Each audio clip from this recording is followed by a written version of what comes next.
बेटी का नसीब। लाजो गांव के कुएं से पानी भरकर घर की ओर जा रही थी।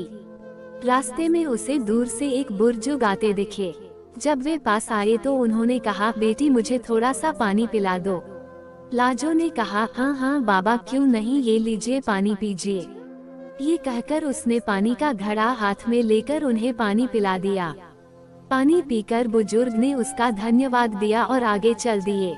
कुछ देर बाद लाजो घर पहुंची तो देखा वे बुजुर्ग और उसके पिता खाट पर बैठे थे।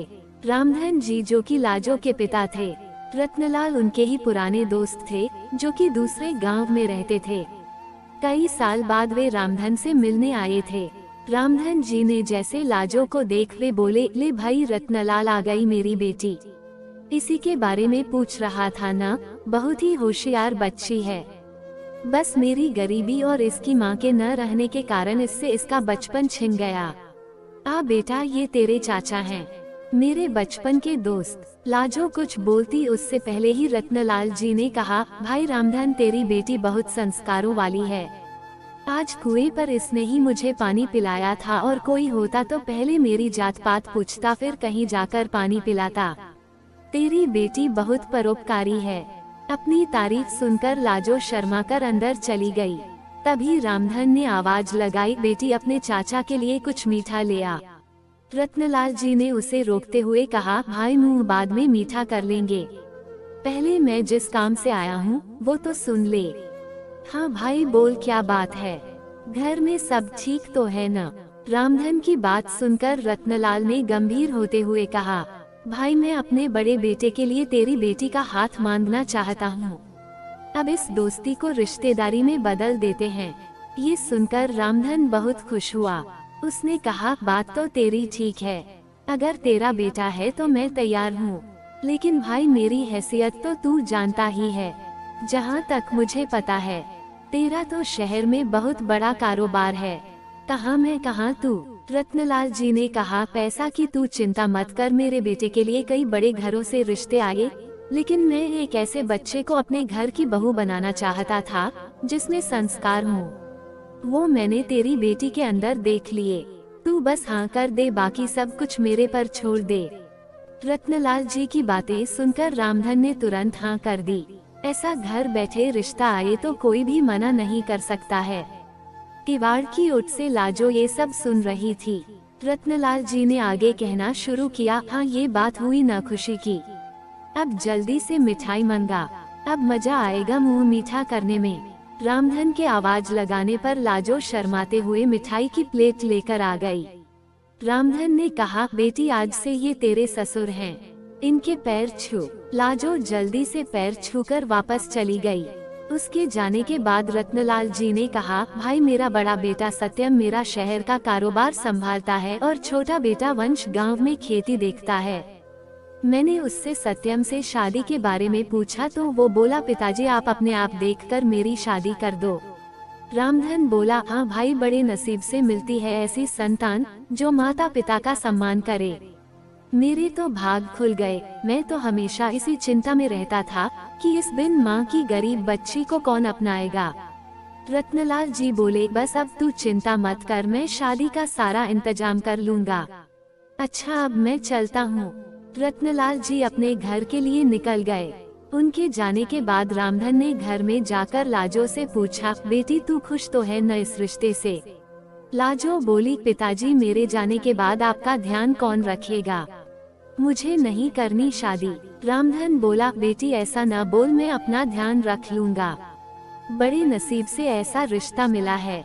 रत्नलाल को मैं बचपन से जानता हूँ, उसके घर में तुझे कोई परेशानी नहीं होगी। कुछ दिन बाद पास के गांव से 2 लोग आए और रामधन को शादी का शुभ मुहूर्त बताकर चले गए। उन्हें रत्नलाल जी ने भेजा था। अब रामधन शादी की तैयारियों में जुट गया। इसी तरह कुछ दिन बीत गए। रामधन ने अपना खेत गिरवी रखकर बेटी की शादी की तैयारियां पूरी कर ली थी। शादी से 1 सप्ताह पहले एक दिन रामधन अपने समधी से मिलने उनके गांव पहुंच गया। रत्नलाल जी ने उसे देखकर गले लगा लिया। उन्होंने अपने परिवार से मिलवाया। अपने होने वाले दामाद सत्यम से मिलकर रामधन बहुत खुश हुआ। रत्नलाल जी ने कहा, भाई तू यहाँ आया है, जरूर कोई बात है, बता क्या बात है। रामधन हाथ जोड़कर बोला, नहीं भाई, मैं तो बस ये बताने आया था कि मैंने शादी की सारी तैयारियां कर ली हैं। आप एक बार आकर देख लो, कुछ कमी लगे तो बता देना, जिससे आपके मेहमानों के सामने आपको शर्मिंदा न होना पड़े। रत्नलाल जी ने कहा, हाँ हाँ मुझे पता है, तेरे पास एक ही खेत था, तूने वो भी गिरवी रख दिया, उसी पैसे से सारी तैयारियां की हैं। तुझे मुझ पर विश्वास नहीं था, जब मैंने कह दिया था मैं शादी की तैयारी कर लूंगा, फिर तूने ये सब क्यों किया। रामधन आश्चर्य में पड़ गया। वह बोला, माफ करना भाई, लेकिन बेटी की शादी के लिए कुछ तो मुझे भी करना चाहिए। रामधन ये कहकर रोने लगा, उसकी आंखों से आंसू बह रहे थे। तभी रत्नलाल जी ने अपने छोटे बेटे वंश को बुलाया और इशारे से कुछ समझाया। कुछ देर बाद रत्नलाल जी ने रामधन के कंधे पर हाथ रखा। रामधन सिर झुकाए शर्मिंदा हुआ बैठा था। रत्नलाल जी ने कहा, ले भाई अपनी अमानत, दोबारा फिर कभी ऐसा मत करना। ये कहकर उन्होंने खेतों के कागज रामधन के हाथ में रख दिए। रामधन ने देखा, अरे ये क्या, ये तो वही कागज हैं तो मैंने गिरवी रखे थे, ये आपके पास कैसे आए। रत्नलाल जी ने कहा, वंश आसपास के गांव के सभी लोगों को जानता है, उनमें से ही एक ने खेत गिरवी रखने वाली बात हमें बता दी, वही यह कागज छुड़ा कर लाया है। रामधन की आंखों से आंसू बह रहे थे। रत्नलाल जी ने उसे गले लगा लिया और बोला, भाई खेत ही गिरवी रख देगा तो कर्ज कहाँ से चुकाएगा और खाएगा क्या। आगे से ऐसा कुछ मत करना, मैं अपनी बेटी लेने आऊंगा, बस तू मिठाई बढ़िया सी बनवाना। ये सुनकर सब लोग हंस पड़े। रत्नलाल जी ने आवाज लगाई, वंश ने 50,000 रुपये लाकर अपने पिता के हाथ में रख दिए। रत्नलाल जी ने कहा, ले भाई शादी की तैयारियां कर, और वंश इन्हें घर छोड़ा। और हाँ सुन भाई, कल हम 4-5 आदमियों को तेरे घर भेज देंगे, वो सारा काम संभाल लेंगे, बस तू चिंता मत करना।